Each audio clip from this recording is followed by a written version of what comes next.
ओम शांति। 12 सितंबर 2022 के महावाक्य हैं, मीठे बच्चे, तुम्हारा नंबर 1 दुश्मन रावण है, जिस पर ज्ञान और योग बल से जीत पानी है। तमो प्रधान से सतो प्रधान जरूर बनना है। प्रश्न, महीन ते महीन और गुह्य बात कौन सी है जो तुम बच्चों ने अभी समझी है? उत्तर, सबसे महीन बात है कि यह बेहद का drama second by second shoot होता जाता है, फिर 5000 वर्ष बाद वही रिपीट होगा। जो कुछ होता है कल्प पहले भी हुआ था, ड्रामा अनुसार होता है, इसमें मूंझने की बात ही नहीं।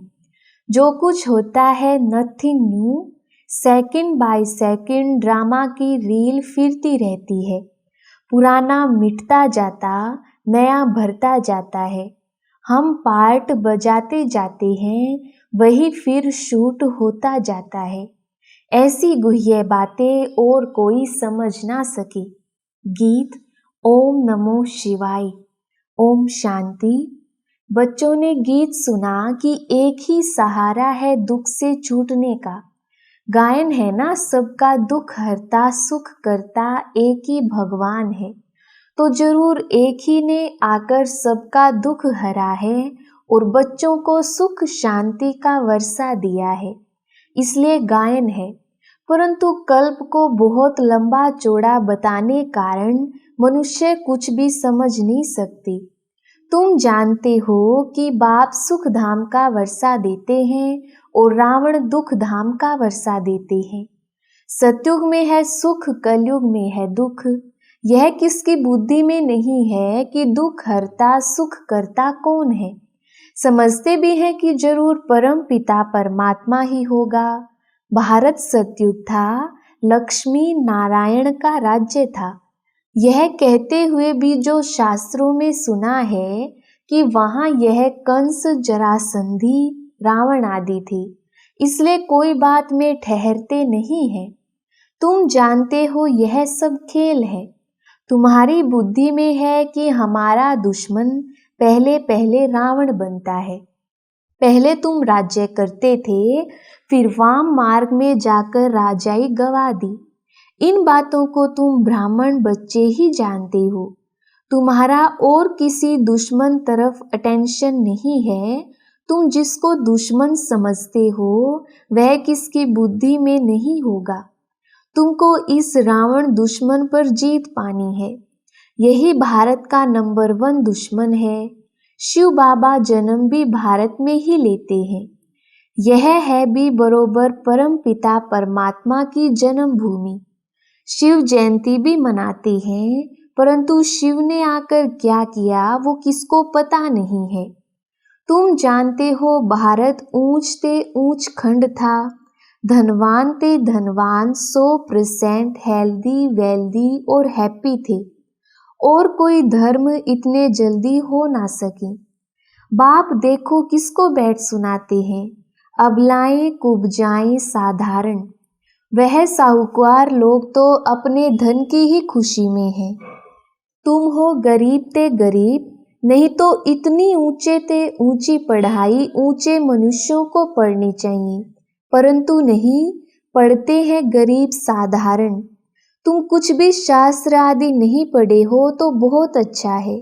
बाप कहते हैं जो कुछ सुना है अथवा पढ़ा है वो सब भूल जाओ। हम नई बात सुनाते हैं। सबसे नंबर 1 दुश्मन भी है रावण, जिस पर तुम बच्चे ज्ञान और योग बल से जीत पाते हो। बरोबर 5000 वर्ष पहले भी बाप ने राजयोग सिखलाया था, जिससे राजाई प्राप्त की थी। अब फिर माया पर जीत पाने के लिए बाप राजयोग सिखला रहे हैं। इनको ज्ञान और योग बल कहा जाता है। आत्माओं को कहते हैं मुझे याद करो, भगवान तो है ही निराकार।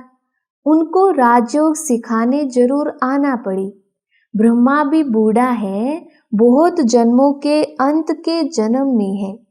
भारत में गीता आदि सुनाने वाले तो ढेर हैं, परंतु ये तुमको कोई नहीं कहेंगे कि विकारों रूपी रावण पर तुम्हें जीत पानी है। मामेकम याद करो, यह भी कोई नहीं कह सकते। ये तो बाप ही आकर आत्माओं को कहते हैं आत्म अभिमानी भव।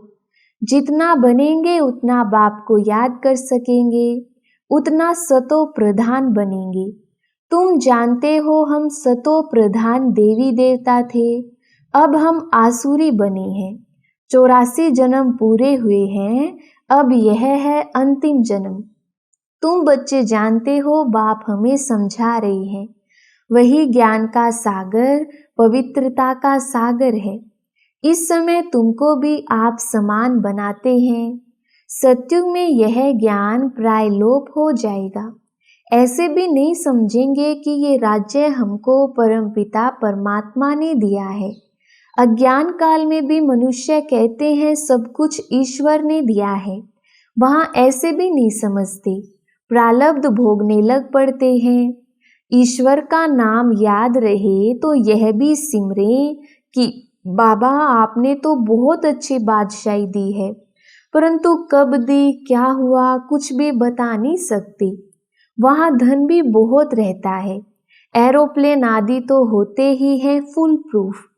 अब तुम बच्चे किस धुन में हो, दुनिया किस धुन में है, यह भी तुम जानते हो। उन्हों का है बाहुबल, तुम्हारा है योग बल, जिससे दुश्मन पर तुम जीत पाते हो। यह राजयोग सिवाय बाप के कोई सिखला ना सके। बाप कहते हैं मैं बहुत जन्मों के अंत में इनमें ही आकर प्रवेश करता हूँ, जिसमें कल्प पहले भी प्रवेश किया था। इनका नाम ब्रह्मा रखा था। तुम सब बच्चों के भी नाम आए थे ना, कितने फर्स्ट क्लास नाम रखे थे। बाबा तो इतने नाम भी याद नहीं कर सकते, तो देखो दुनिया में कितना हंगामा मचाते रहते हैं। तुमको यहाँ शांति में बैठ बाप को याद करना है। यह है मोस्ट बिलव्ड माता पिता, जो कहते हैं बच्चे इस काम पर पहले तुम जीत पहनो। इसलिए रक्षाबंधन का त्योहार चला आता है। यह पवित्रता की राखी भी तुम बांधते हो। सतयुग त्रेता में यह त्योहार आदि नहीं मनाएंगे, फिर भक्ति मार्ग में शुरू होंगे। बाप इस समय प्रतिज्ञा कराते हैं पवित्र दुनिया का मालिक बनना है तो पवित्र भी जरूर बनना है। मुझे याद करो तो इस योग अग्नि से पाप दग्ध होंगे। तुमको तमो प्रधान से सतो प्रधान बनना है। कोई तो नापास भी हो जाते हैं, जिसकी निशानी भी राम को दिखाई है। बाकी कोई हिंसा आदि की बात नहीं। तुम भी क्षत्रिय हो, माया पर जीत पाने वाले। जीत ना पाने वाले नापास हो पड़ते। 16 कला के बदले 14 कला बन पड़ते हैं। कोई सतो प्रधान, कोई फिर रजो भी बनते हैं। वैसे फिर राजधानी में भी नंबरवार पद होगा।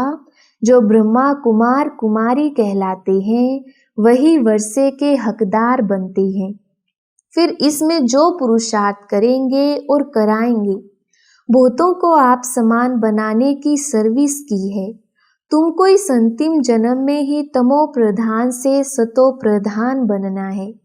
यह है रूहानी भट्ठी। वह जो कराची में तुम्हारी भट्ठी बनी वह और बात थी।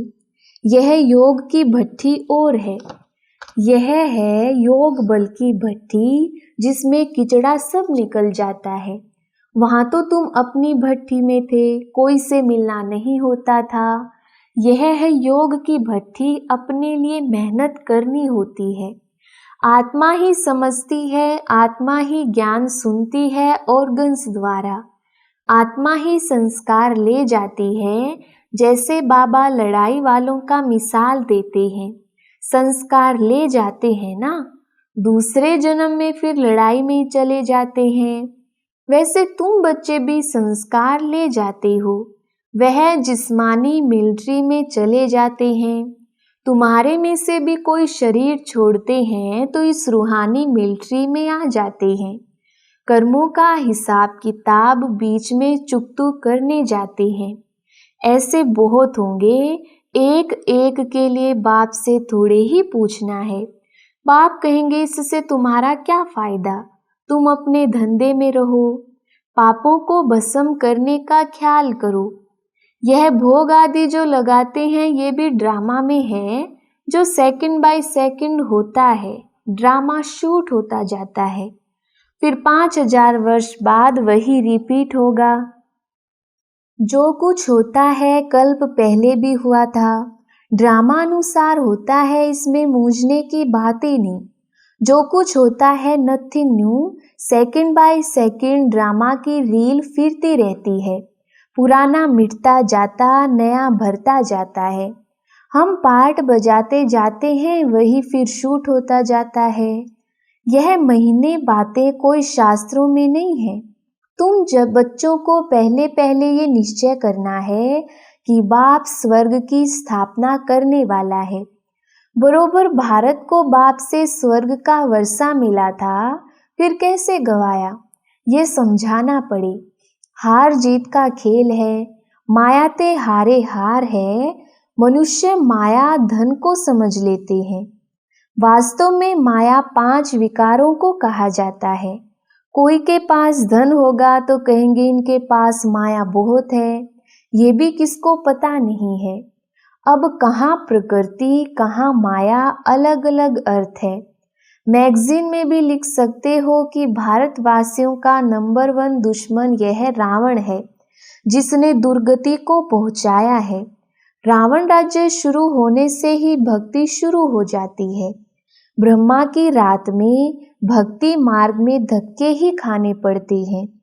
ब्रह्मा का दिन चढ़ती कला, ब्रह्मा की रात उतरती कला। अब बाप कहते हैं इस माया रावण पर जीत पानी है। बाप श्रीमत देते हैं श्रेष्ठ बनने के लिए। लाडले बच्चे मुझ बाप को याद करो, विकर्मा जीत बनने का और कोई उपाय है नहीं। तुम बच्चों को भक्ति मार्ग के धक्कों से छुड़ाते हैं। अब रात पूरी हो प्रभात होती है। दिन माना सुख, रात माना दुख। यह सुख दुख का खेल है। बाप यह सब राज बताकर तुमको त्रिकालदर्शी बनाते हैं। अब जो जितना पुरुषार्थ करे, बीज और झाड़ को जानना है। बाप कहते हैं बच्चे अब टाइम थोड़ा है, गाया भी जाता है 1 घड़ी आधी घड़ी। तुम बाप को याद करने लग जाओ और फिर चार्ट को बढ़ाते जाओ।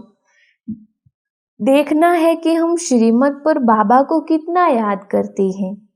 बाप तो है सिखलाने वाला, पुरुषार्थ हमको करना है। बाप तो है पुरुषार्थ कराने वाला। बाप का तो लव है ही। बच्चे बच्चे कहते रहते हैं, उनके तो सब आत्माएं बच्चे ही ठहरी। फिर ब्रह्मा कुमार कुमारी भाई बहन हो गए। वर्षा तो दादे से मिलता है, ईश्वरीय औलाद। फिर प्रजापिता ब्रह्मा मुख द्वारा तुम ब्राह्मण बने हो, फिर देवता वर्ण में जाएंगे। क्लियर है ना? आत्मा समझती है शिव बाबा हमारा बाप है। मैं स्टार हूँ तो हमारा बाप भी स्टार ही होगा। आत्मा कोई छोटी बड़ी नहीं होती है। बाबा भी स्टार है, परंतु वह सुप्रीम है। हम बच्चे उनको फादर कहते हैं। इतनी छोटी सी आत्मा में सारा ज्ञान है। बाकी ऐसे नहीं, ईश्वर में कोई ऐसी शक्ति है जो दीवार तोड़ देंगे। बाप कहते हैं मैं आता ही हूँ तुमको फिर से राजयोग सिखलाने के लिए। बाप बच्चों का ओबीडिएंट है। लौकिक में भी बाप बच्चों पर बलि चढ़ते हैं ना, तो बड़ा कौन हुआ, बाप व बच्चे? बाप सब कुछ बच्चे को दे देते हैं, फिर भी बच्चा छोटा है, इसलिए रिगार्ड रखना होता है। यहाँ भी तुम बच्चों पर बाप बलि चढ़ते हैं, वर्षा देते हैं, तो बड़ा बच्चा हुआ ना, परंतु बाप का फिर भी रिगार्ड रखना होता है। बाप के आगे पहले बच्चों को बलि चढ़ना है, तब बाप 21 बार बलि चढ़ेंगे। भक्ति मार्ग में भी ईश्वर अर्थ कुछ ना कुछ देते हैं, उनकी एवज में फिर बाबा दे देते हैं। यहाँ तो है ही फिर बेहद की बात। कहते भी हैं आप जब आएंगे तुम पर बलिहार जाएंगे। अभी वह समय आ गया है, इसलिए बाबा यह प्रश्न पूछते हैं तुम कितने बच्चे हैं। फिर ख्याल में आता है तो एक शिव बाबा भी बालक है। अब बताओ तुम्हारा कल्याण कौन सा बालक करेगा? शिव बाबा। तो उनको वारिस बनाना चाहिए ना। यह समय ऐसा आ रहा है जो कोई किसका क्रिया कर्म करने वाला ही नहीं रहेगा। इसलिए बाप कहते हैं देह सहित सब कुछ त्याग, ट्रस्टी हो श्रीमत पर चलते जाओ। डायरेक्शन देते रहेंगे, तुम्हारी सेवा करते हैं, तुमको स्वर्ग का मालिक बनाने। हम तो निष्कामी हैं, सर्व का सद्गति दाता एक बाप ही निष्कामी है, वह एवर पावन है। बाप कहते हैं बच्चे मददगार बनो, हमारा मददगार गोया अपना मददगार बनते हो। अच्छा, मीठे मीठे सिकिलधे बच्चों प्रति माता पिता बाप दादा का याद प्यार और गुड मॉर्निंग। रूहानी बाप की रूहानी बच्चों को नमस्ते। हम रूहानी बच्चों की रूहानी बाप दादा को याद प्यार गुड मॉर्निंग और नमस्ते जी। धारणा के लिए मुख्य सार। पहला पॉइंट, सदा अपनी धुन में रहना है, अपने पापों को भस्म करने का ख्याल करना है, दूसरी बातों के प्रश्नों में नहीं जाना है, अपने संस्कारों को परिवर्तन करने के लिए योग की भट्ठी में रहना है। दूसरा पॉइंट, देह सहित सब कुछ त्याग, पूरा ट्रस्टी हो श्रीमत पर चलना है, बाप का पूरा रिगार्ड रखना है, मददगार बनना है। वरदान, मेरेपन के अधिकार को समाप्त कर क्रोध व अभिमान पर विजयी बनने वाले कर्म बंधन मुक्त भव। विस्तार, जहाँ मेरेपन का अधिकार रखते हो कि ये क्यों किया, यह मेरी है या मेरा है, तो क्रोध अभिमान या मोह आता है। लेकिन यह सेवा के साथी है, ना कि मेरे का अधिकार है। जब मेरा नहीं तो क्रोध मोह का कर्म बंधन भी नहीं। तो कर्म बंधनों से मुक्त होने के लिए एक बाप को अपना संसार बना लो। एक बाप दूसरा ना कोई, एक बाप ही संसार बन गया तो कोई आकर्षण नहीं, कोई कमजोर संस्कारों का भी बंधन नहीं। सब मेरा मेरा एक मेरे बाप में समा जाता है। स्लोगन, मास्टर सर्वशक्तिमान वह है जो समय प्रमाण हर गुण हर शक्ति को कार्य में लगाए। अच्छा, ओम शांति।